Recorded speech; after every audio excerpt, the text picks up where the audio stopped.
ጤና ይስጥልኝ። በእንግሊዝ ፕሪሚየር ሊግ 6ኛ ሳምንት ጨዋታ ብሬንፎርድ ማን ዩናይትድን በሜዳው አስተናግዶ 3-1 በሆነ ውጤት አሸንፏል። እንግዲህ ብሬንፎርድ በተከታታይ በሜዳው ማን ዩናይትድን ሲያሸንፍ ነው። ባለፈው ሲዝን ላይ 4-3 በሆነ ውጤት ማሸነፉ የሚታወስ ነው። ማን ዩናይትድ በአሞሪም ስር ተከታታይ 2 ጨዋታ እንግዲህ አሸንፎ አያውቅም። ይሄን ጨዋታ ቢያሸንፍ ባለፈው ሳምንት ቼልሲን ኦልድ ትራፎርድ ላይ በማሸነፉ ተከታታይ ጨዋታ የፕሪሚየር ሊግ ጨዋታ በማሸነፍ የመጀመሪያው አጋጣሚ ይሆን ነበር ለአሞሪም። ነገር ግን ይሄ ሊሳካ አልቻለም። ምናልባት በተመለከትነው ሲዝን ማለት ነው ኦፍኮርስ ዩናይትድ በብዙ መልኩ ብዙ ችግር ያለበት ቡድን እንደሆነ ይታወቃል። ነገር ግን የተወሰኑ ደህና ሊባሉ የሚችሉ ፐርፎርማንሶች ተመልክተን ነበር። ነገር ግን ከሁሉም ፐርፎርማንሶች እጅጉን የከፋው ነበር የትናንትናው ጨዋታ ማለት ነው።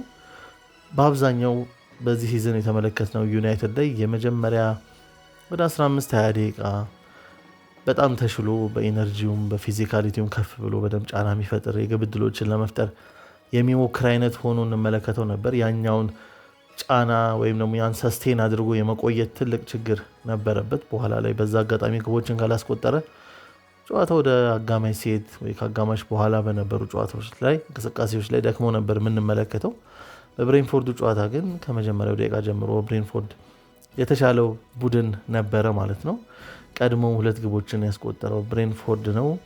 በብራዚላዊው ከብሩዥ ከቤልጂየሙ ክለብ ብሩዥ ያመጡትን ኢጎር ቲያጎ አማካኝነት ነው እንግዲህ 2 ግቦችን ብሬንፎርዶች ያስቆጠሩት።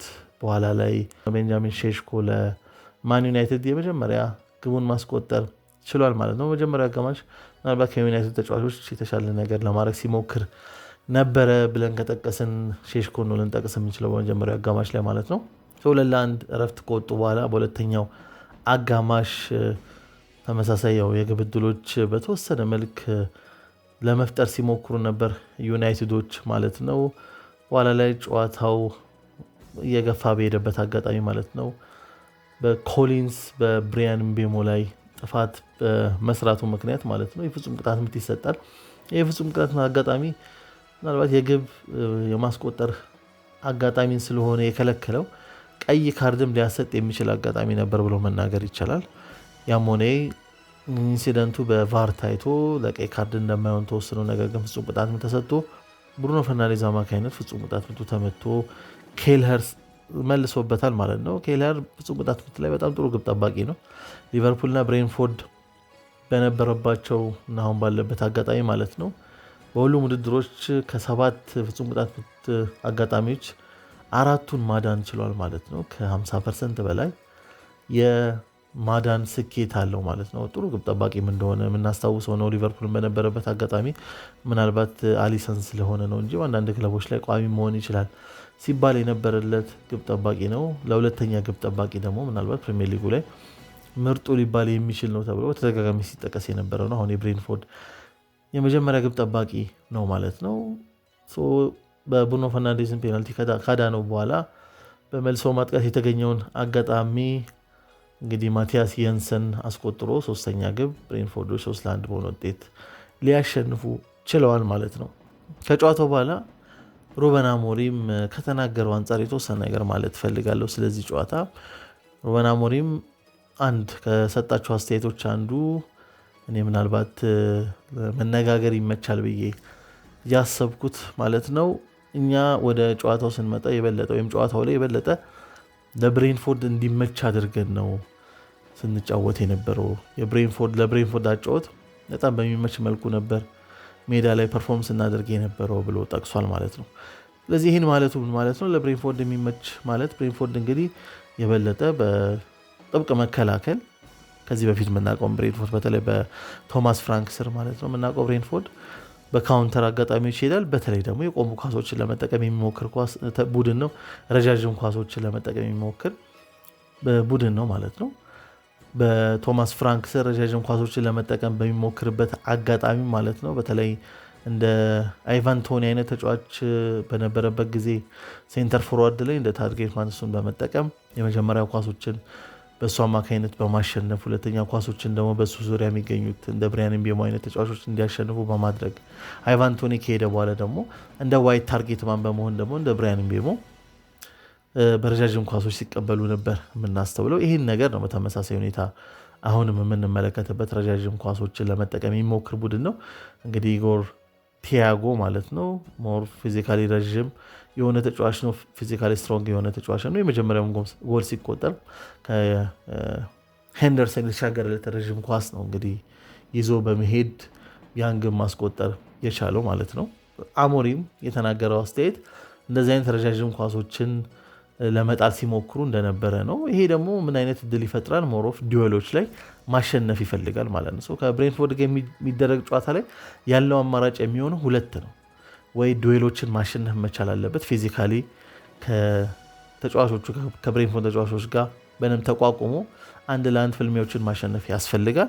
ወይ ደግሞ የበለጠ ኳስን መያዝ ያስፈልጋል። ቴክኒካሊ የተሻለ ሆኖ መገኘት ይፈልጋል ማለት ነው። ነገር ግን ዩናይትድ ሲያደርግ የነበረው ከግብ ጠባቂውም በመነሳት ሊሆን ይችላል ከኋላ ረዣዥም ኳሶች ሲጣሉ ነበር የተመለከትነው። አክቹዋሊ ዩናይትድ ያው በዚህ ሲዝን ስንመለከተው የነበረው የግብ ዕድሎችን በብዛት ሲፈጥር ምንመለከተው ወይ ባይንደር አይነት ግብ ጠባቂ ረዥም ኳስ ለመጣል ይሞክራል፣ ወይ ደግሞ የዋይድ ሴንተር ባኮቹ ከነ ዮሮም ሊሆን ይችላል ከነ ሉክሾም ሊሆን ይችላል ረዣዥም ኳሶች ሲጣሉ እንመለከታለን። እነዛ ኳሶች ምናልባት ቀጥታ በቤንጃሚን ሼሽኮ አይነት ተጫዋች መጀመሪያ ኳስ እንዲያሸንፍ ይሞክራሉ፣ ወይ ደግሞ እንደ ማቲያ ኩኝ አይነት ተጫዋቾች ሜሰን ማውንት ሊሆኑ ይችላሉ። እነዛን ኳሶች እንዲያሸንፉ ከዛ ሰከንድ ቦል ለማሸነፍ በመሃል ሜዳ ተጫዋቾች የሚሞክርበት አጋጣሚ ነው። እነዚህ አይነት ሁኔታዎች ነበር ሲደረጉ የነበረው። ሼሽኮ የመጀመሪያ ኳስ እንዲያሸንፍ ሲደረግ ነበር። ሁለተኛውን ኳስ ደግሞ የመሃል ሜዳ ተጫዋቾች ከብሬንትፎርድ መሃል ሜዳ ተጫዋቾች ጋር በመፋለም ያን ኳስ እንዲያሸንፉ ነበር እድል ለመፍጠር ሲሞከር የነበረው ማለት ነው። ነገር ግን በብሬንትፎርድ አቅም ላይ የተጫወት ነው ብሎ ሩበን አሞሪም ማስተያየት ሲሰጥ መጀመሪያ ላይን አፑን ከተመለከትን ያን ለማድረግ የሚገባ ነው የሚመስለው። ሞር ብሬንትፎርድን ፊዚካሊ እነዚህ አይነት ዱዌሎችን ለማሸነፍ ለመቋቋም ለመሞከር በሚመስል መልክ ነው። ምክንያቱም አሁን በዚህ ሲዝን እንደተመለከት ነው በጣም በዩናይትድ ብዙ ተስፋ እየተመለከትንበት ያለው ተጫዋች አንደኛው ዮሮ ነው። ዮሮን ሳይሆን አሁን የቀኝ ሴንተር ባክ ቦታ ላይ ምርጫው ያደርጉ የነበረው ማቲያ ዴሊትን ነው። የመሃል ሴንተር ባክ ቦታ ላይ ደግሞ ማጓየር ነው። እነዚህ ሁለት ተጫዋቾች ሞር የፊዚካል ፍልሚያዎች ላይ ፊዚካል ዱዌሎች ላይ ወይም ኤሪያል ዱዌሎች ላይ የበለጠ መፋለም የሚችሉ አይነት ተጫዋቾች በመሆናቸው የመረጣቸው እንደሆኑ መናገር ይቻላል ማለት ነው። አንደኛው ሰው እነዚህን መምረጡ የበለጠ እንደዚህ አይነት ከብሬንትፎርድ የሚመጡ የነዚህ አይነት እንግዲህ ፍልሚያዎችን የአንድ ለአንድ ፍልሚያዎችን የተሻለ እድል ቡድኑ እንዲያገኝ ለማስቻል ነው እንግዲህ እነዚህን ተጫዋቾች የመረጠው ማለት ነው። ይሄን አጫወት ግልጽ ነበረ። ግን ከኋላ መስቶ ለመውጣት በሚሞክርበት አጋጣሚ 6 ቁጥር ላይ የተጠቀመው ተጫዋች ኡጋርቴ ነው። ኡጋርቴ ደግሞ እንግዲህ ለተጋጣሚ ቡድን ጀርባ ሰጥቶ ተቀብሎ ሞር ለፖሴሽን ቢውልድ ለማድረግ የሚያስችል አይነት ተጫዋች አይደለም።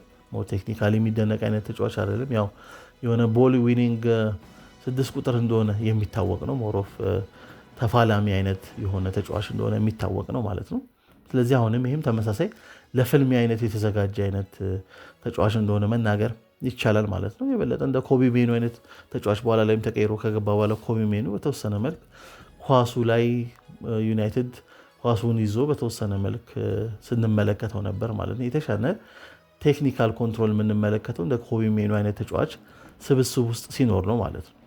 በእነዚህ አይነት በተደረገበት ላይናፑን በመረጠበት አጋጣሚ ያለው ኦፕሽን የሚሆነው በተደጋጋሚ በዚህ ሲዝን እንደተመለከትነው በሩበን አሞሪም ዩናይትድ ስር እነዛ ረዣዥም ኳሶች በተደጋጋሚ ሲሄዱ ነበር ማለት ነው። ያ ደግሞ ራሱ አሰልጣኙ እንዳለው ማለት ነው የበለጠ ለብሬንትፎርድ የሚመች ነው ማለት ነው። የብሬንትፎርድ እንግዲህ በዚህ ሲዝን አሰልጣኙ አዲስ እንደሆነ የሚታወቅ ነው። ቶማስ ፍራንክ ወደ ቶተናም ከሄደ በኋላ ማለት ነው። ኬት አንድሪውስ ነው እንግዲህ አዲሱ አሰልጣኝ። ለብሬንትፎርድ አዲስ አይደለም፣ ምክንያቱም በቶማስ ፍራንክ የኮቺንግ ስታፍ ውስጥ የነበረ ነው እና ቶማስ ፍራንክን ቡድን አንድ የምናስታውስለት ነገር ማለት ነው የቆመ ኳሶች አጠቃቀም ላይ ጥሩ ቡድን እንደሆነ ነው ማለት ነው። ለዚህ ትልቅ አስተዋጽኦ ያደረገው ደግሞ እንደ ኬት አንድሪውስ የሴት ፒስ ኮች ነበር በቶማስ ፍራንክ ቡድን ውስጥ ማለት ነው። የቆመ ኳስ አሰልጣኝ ነበር። እሱ ነው እንግዲህ ዋና አሰልጣኝ የሆነው። ቡድኑ አሁንም የቆመ ኳስ ላይ የተሻለ ሊሆን የሚችልበት አጋጣሚ፣ እንደዚህ አንድ ለአንድ ፍልሚያዎች ላይ ደግሞ ጥሩ ሊሆንበት የሚችልበት አጋጣሚ ሰፊ እንደሆነ መናገር የሚቻል ይመስለኛል ማለት ነው።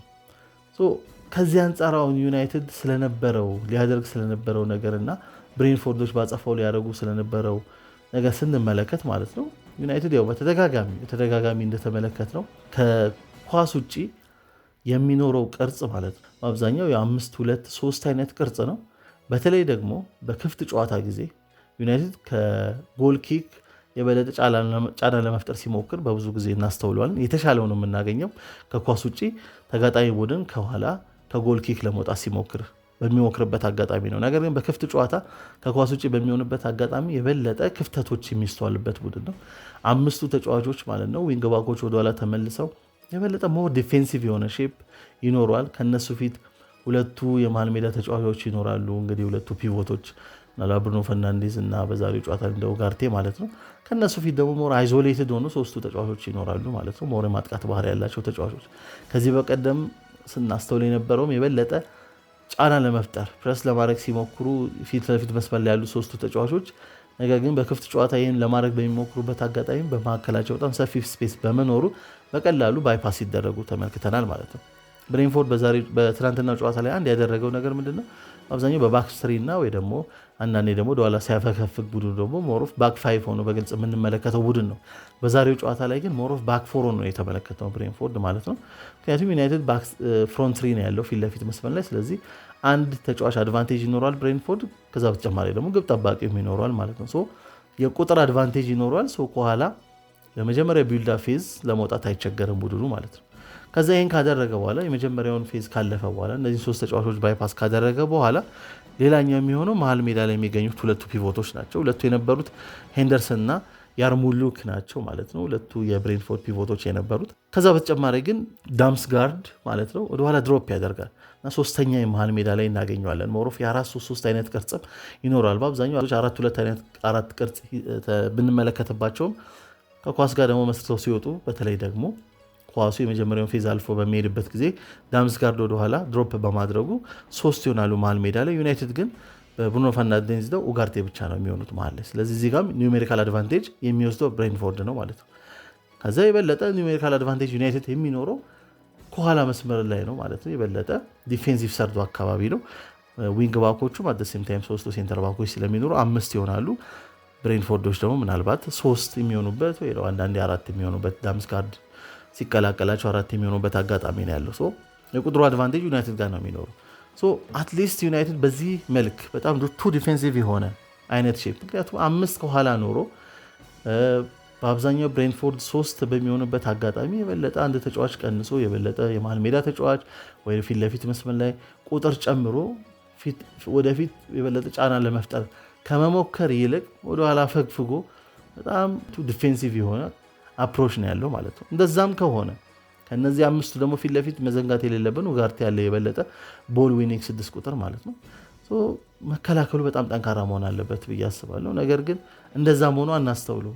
በእንደዚህ አይነት ቅርጽም ቡድኑ መከላከሉ ጠንካራ ሆኖ የምናስተውልበት እድል የለም ማለት ነው።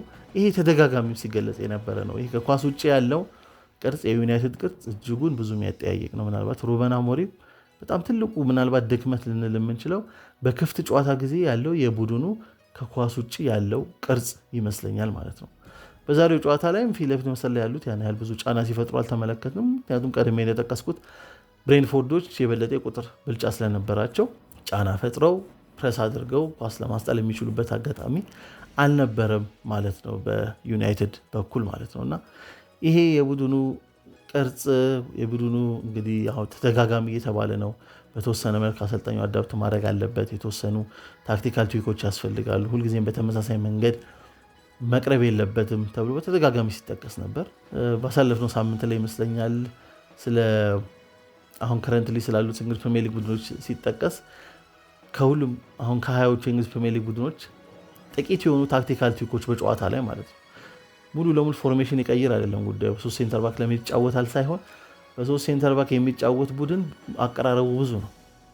ከኳስ ውጭ እንዴት ይሆናል፣ ከኳስ ጋር እንዴት ይሆናል ማለት ነው። የበለጠ ፕረስ ሲያደርግ ወይ ሚድ ብሎክ ላይ ሆኖ በሚገኝበት አጋጣሚ እንዴት ይሆናል። ብዙ አይነት አቀራረብ፣ ብዙ አይነት ታክቲካል ትዊኮች ይኖራሉ ማለት ነው። ዩናይትድ በጣም ጥቂት የሆነ ታክቲካል ትዊኮች የሚጠቀም ቡድን የሩበን አሞሪም ነው ተብሎ እንግዲህ በፕሪሚየር ሊጉ መጨረሻ ስፍራ ላይ እንደሚገኝ ተገልጿል ማለት ነው። ባለፈው ሳምንት ላይ የወጣ መረጃ ነው።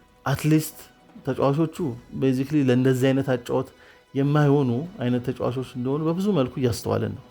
ለምሳሌ አይ ቲንክ ከዚህ በፊት ጠቅሼው ሊሆን ይችላል ብዬ አስባለሁ። በባክሲሪ የሚጫወት ቡድን ደንበኛ ለእንደዛ ቦታ የሚሆኑ አይነት ተጫዋቾች ያስፈልጉታል። ምናልባት ዋይት ሴንተር ባኮቹ ዮሮ እዛ ቦታ ላይ መጫወት ሊችል ይችላል። ነገር ግን ሉክ ሻው ደንበኛ የግራ ፉልባክ ተጫዋች ነው ማለት ነው። አሁን ግን የግራ ሴንተር ባክ ሆኖ ነው የምንመለከተው።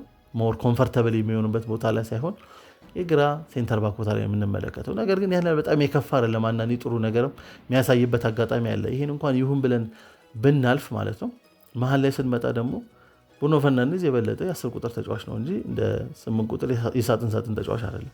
ስለዚህ የበለጠ ትክክለኛ ቦታው ላይ ሳይሆን እየተሰለፈ ያለው ወደኋላ ተገፍቶ ሞር ኤክስፖዝድ ሊሆን የሚችልበት ቦታ ላይ ነው የምንመለከተው ማለት ነው።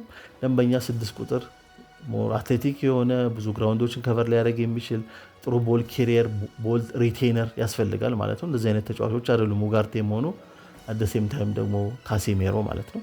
ይሄ ያለ በጫና ውስጥ ኳስን መቀበል የሚችሉ አይነት አይደሉም። በጫና ውስጥ ኳስ ከመቀበል አንጻር ሞር ቴክኒካል ኮንትሮል ለመስጠት አንጻር አይ ቲንክ ኮቢ ሜኑ የተሻለ ነው። ለዛ ነው በተደጋጋሚም ስሙ የሚጠቀሰው ማለት ነው። ግን ሩበን አሞሪም የበለጠ ኮቢ ሜኑን የብሩኖ ፈርናንዴዝ ተፎካካሪ አድርጎ ነው የሚያስበው ማለት ነው። ከዛ በተጨማሪ በዚህ ውስጥ ደግሞ ጥሩ ዊንግ ባኮች ያስፈልጋሉ። ቡድኑ ስቲል አሁኑ ጥሩ ዊንግ ባክ የለውም።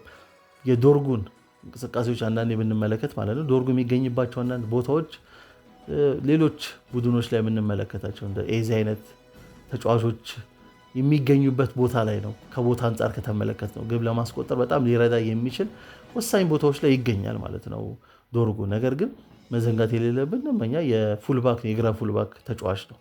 ስለዚህ እነዛን አጋጣሚዎች የሚገኝባቸውን አጋጣሚዎች ወደ ግብ የመቀየር እድሉ ጠባብ ነው የሚሆነው ማለት ነው። በደንብ ለዛ ቦታ ሊሆን የሚችል የበለጠ ማጥቃቱንም መከላከሉንም ሊያግዝ የሚችል አይነት ተጫዋች ይፈልጋል ማለት ነው። ፕሮፋይሎቹ ሚስ ፕሮፋይል ተደርገዋል ማለት ነው። የሚጫወቱበት ቦታ ለነሱ ጥንካሬያቸውን አቅማቸውን ሊያሳዩ የሚችሉበት ሁኔታ አይደለም ማለት ነው። ለዛ ነው ሲስተሙ አይሰራም ተብሎ በተደጋጋሚ የሚገለጸው። በተወሰነ መልክ አዳፕት ቡድኑ ማድረግ አለበት ተብሎ እየተገለጸ ያለው ማለት ነው። ቡድኑ ኳስ በሚይዝበትም አጋጣሚ ማለት ነው በጣም አስቸጋሪ የሚያደርገው ኳሶችን በተደጋጋሚ ረዣዥም ኳሶችን ለመውጣት ነው የሚሞክረው።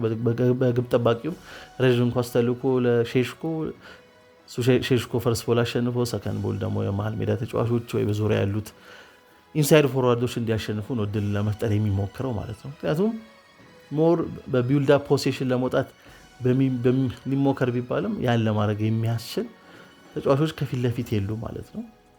ቀድሜ እንደጠቀስኩት ኡጋርቴ ያን ለማድረግ የሚያስችል አይነት አቅም ያለው አይነት ተጫዋች አይደለም።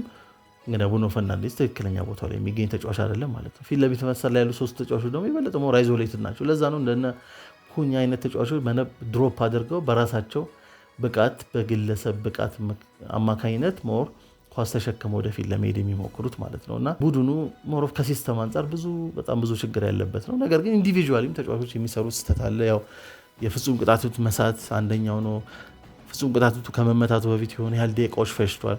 እንደተመለከትነው ባለፈው ብሩኖ ፈርናንዴዝ ከፉልሃም ጋር ይሄንን የሳተበት አጋጣሚ ጊዜ ማለት ነው ሞር ኦፍ ፍጹም ቅጣቱ ከመመታቱ በፊት ዳኛው ገፍቶኛል ብሎ ከሩቲኔ አውጥቶኛል በሚል አይነት ገልጾ ነበረ እና ሀሳቤን እንዲሰረቅ አድርጎታል አይነት አስተያየት ሰጥቶ ነበር።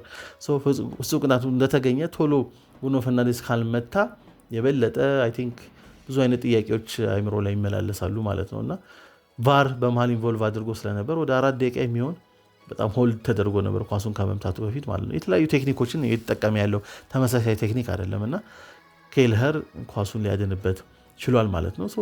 በግለሰብ ደረጃ የተወሰኑ ችግሮች አሉ። ነገር ግን መዘንጋት የሌለብን እነዚህ ግለሰቦች እየተጫወቱበት ያሉበት ቦታ ራሳቸውን ሊያሳዩ የሚችሉበት ቦታ ነው ወይ የሚለውን ጥያቄ ማንሳት አለብን ማለት ነው። በተወሰነ መልክ ቡድኑ አሁንም የሆነ አዳፕቴሽን የማይመጣበት እድል ካለ ማለት ነው ቲንክ ሩበን አሞሪም ከክለቡ ጋር የሚቆዩበት እድሜ ብዙ የሚሆንበት እድል በጣም አጠያያቂ ይመስለኛል ማለት ነው። አይ ቲንክ ቀኖችን እየቆጠረ ይመስለኛል ቡድኑ ከውጤትም ማጣትም ከዛ በተጨማሪ ከፐርፎርማንስ አንጻር ማለት ነው።